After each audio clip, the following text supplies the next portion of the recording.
What inspired you to write Mind Flakes? I thought that the poems I'd written over the years needed to all come together for people to see, to enjoy, to experience. Everybody strikes me like a piece. I see life through the lens of poetry. Wow, perseverance and patience, right? Yes, imagine learning that from an animal. Wow, that's so inspiring, honestly, because I'm just, thinking about the scenario in my head.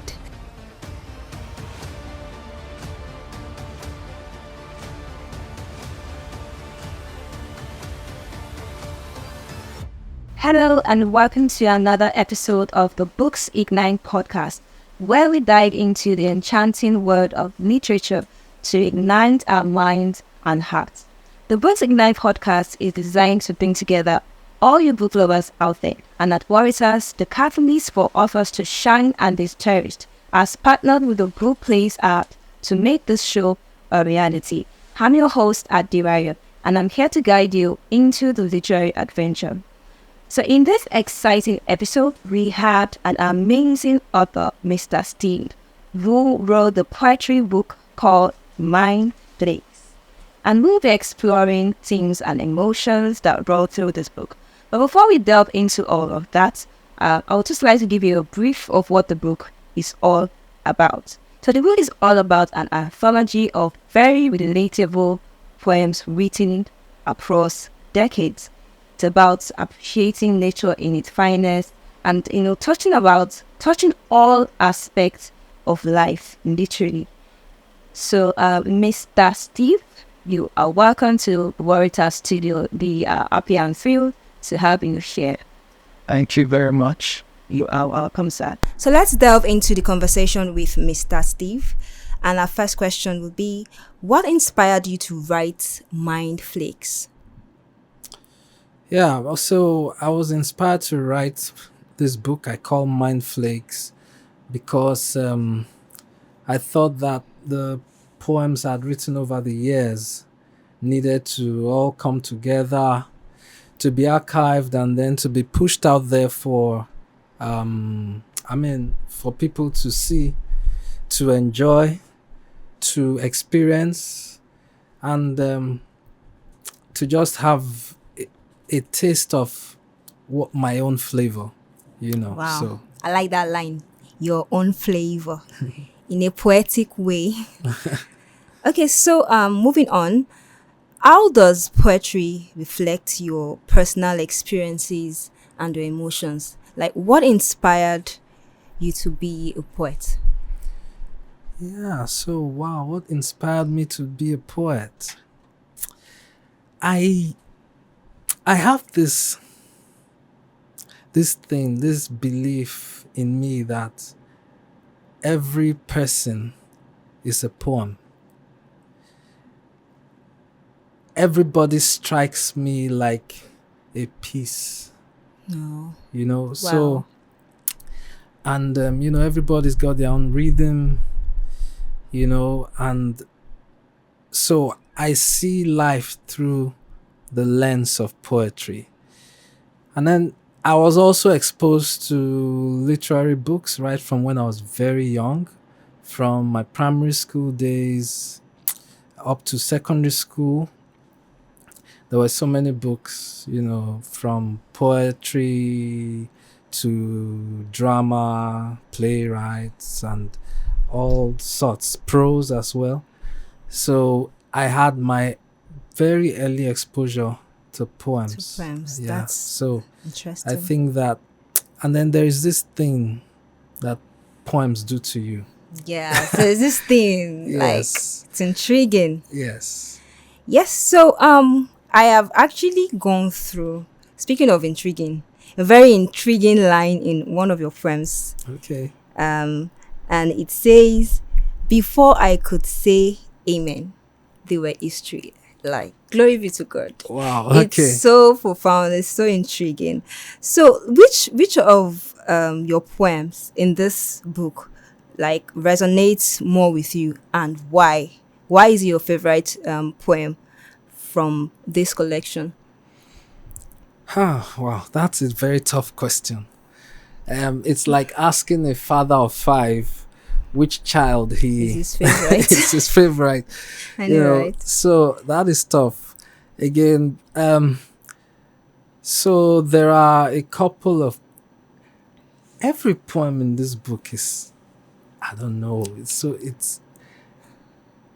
It's beautiful in their own way. They are all different. Um, they talk about different topics and all of that. So, but I don't know. I guess I have a thing for maybe narrative poems Okay. and all of that. I will probably pick the poem titled "The Hawk and I." The Hawk and I. Yes. Readers out there, note it. Yeah. Go and check it out. The Hawk and I. Yeah. That's interesting. Okay, so moving on, what message do you hope readers take away from that favorite poem of yours? Yeah, so the Hawk and I speaks about perseverance in a nutshell.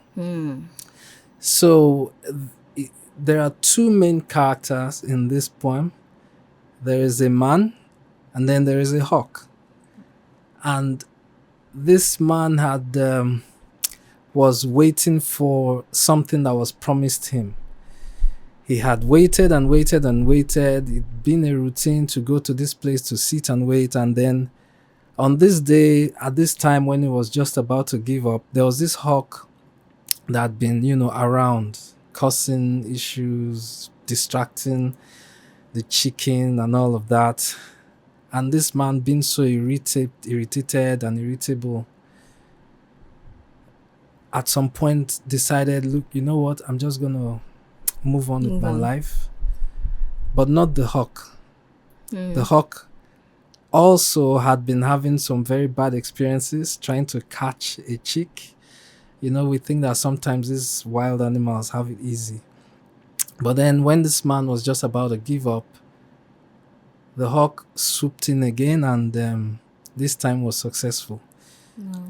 And that got him, that got him thinking, if an animal can be this patient from morning till this time, just trying to get one meal, then how about me, a human being? So perseverance is what I want people to pick. Wow, from perseverance and patience, right? Yes, imagine learning that from an animal. Wow, that's so inspiring, honestly, because I'm just, thinking about the scenario in my head. A man and a hawk, and the hawk just looking at him. How you doing? See how it's supposed to be done. I mean, that's a call for action for humans to stay patient and keep moving, and we'll eventually get there. So, Mr. Steven, it's interesting to know that you are actually a neurologist by profession. Like, how did you transit from a neurologist to a poet? Can you tell us the tease? Give us the tease about that. Yeah, so I'm still a neurologist. I'm still practicing. Oh, great. But like I said earlier, I was exposed to literature, to poetry from a very young age. Not just the nursery rhymes we did in school, but so I had books in my dad's house then that were used in the university, and there were so many of them. Don't tell me you were reading all of them. I think I don't think there's any book I did not read. Wow. So there was this thing, about poetry. It was like when something draws you, when something calls you, So I would say that poetry called me, and I couldn't resist. Wow. That's interesting. Poet called you and you answered. Okay, moving on. So what advice do you give aspiring poets? Moving from being a neurologist to to a poet and all of that, what's your message to aspiring poets out there? Yeah, so I think that any aspiring poet should pay attention to that. Is it a gift now, or is it an art? It's both a gift and an art. So you should pay attention to it, because what you don't use, you lose. Wow. Yeah. Profound. So you need to, if you get any inspiration, you need to put it down immediately as much as possible. True. You could be sleeping and then it comes up. You could be just waking up and then it comes on. You could be on a bus ride and it's there. So you need to pick your pen and just put it to paper there and then. Sometimes it may just be sketchy. But in these days of smartphones, you can, type away on your phone and save it and then come back to it later. So that is one trick. I think this is a trick for every genre. Then the other thing is read other poems, read other poets. Find out how they crafted their art, but remember that everybody is peculiar. Yeah. And be true to yourself. It may be nice to also be in a community of poets. It helped me when I was in the university. I had a group where we called ourselves then Sons of Destiny, and we actually did stage poetry. So that really helps you. It affirms you, and then it fuels the drive. And then you should also make sure that you put your collections together. Don't let them go missing. Let them be to you like your heart is in your rib cage. Carry them around. Make sure they are safe. Continue to add to them. You will know when you think it's time to publish. Okay. Yes. That's great. Thank you so much for that insight. So more like a part B of that question would be that we know we have some persons out there that actually have the desire to write, but the fear of starting, is very common out there for mostly everybody, the fear of starting something. So what would you advise a person out there that actually has the desire to write something? Is there a way they can create their niche, or how to navigate, how to start basically writing basically? Yeah. Oh, well, the thing is, the best way to start is to start. Honestly. And how do you do that? Sit down. If the thing has been knocking on your door, you will know. But sometimes, because of the fast pace in our world, the drive, the pull of life, you may find yourself ignoring it. You will need to create that space, take out the time, shut the door, forget about every other thing, breathe in and out, get a pen and a paper, and just write. Honestly, just write. Once you start, you may find it difficult to stop. It's the inertia. When you break through that barrier, it's a floodgate. That is how it was for me. Wow. It's like when the waters overrun the dam. Just and overflows and just keep gushing out. Yes. In fact, you may find that you now have to be the one who will have to control yourself. Wow. So the trick is shut out every other thing and start. So the secret is just start. Do it afraid, but do it, right? Thank you so much. So there's one question I would like to ask. So away from books like this, like generally when you want to write, especially poetic books like this, what's the place of mentorship for someone that wants to start or doesn't know how to start and all of that? I understand that, you need to start, but is there a place for mentorship in that space? Yeah, I think there is a place for mentorship. And now, sometimes a mentor may not be there with you physically. True. So that's why I earlier said read other poets. That's why they've left their work in the sands of time,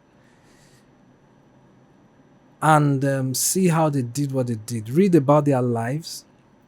If you're lucky enough to know a poet around you or close to where you live, fine.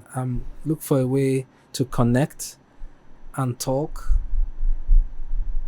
and see how they do their thing, So yes, there is a place for mentorship.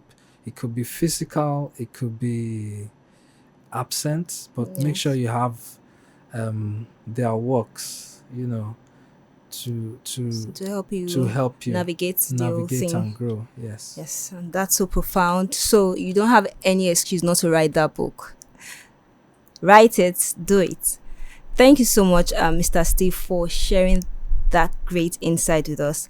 And I'm very confident that our book lovers out there and poetic lovers out there just gained one or two additions to their to-do list, or should I say to-be read list. So as we conclude, remember to keep your passion for reading alive. Like, books have the ability to rekindle your passion and take you to new heights. This edition of Book Ignite is made possible by Warrital, the ultimate publisher that ensures author shines, resonate, and capture the heart of people. I remain your host, Adirayo. Till we meet again next time for another intriguing episode of the Books Ignite. Stay inspired by the magic of books. Goodbye.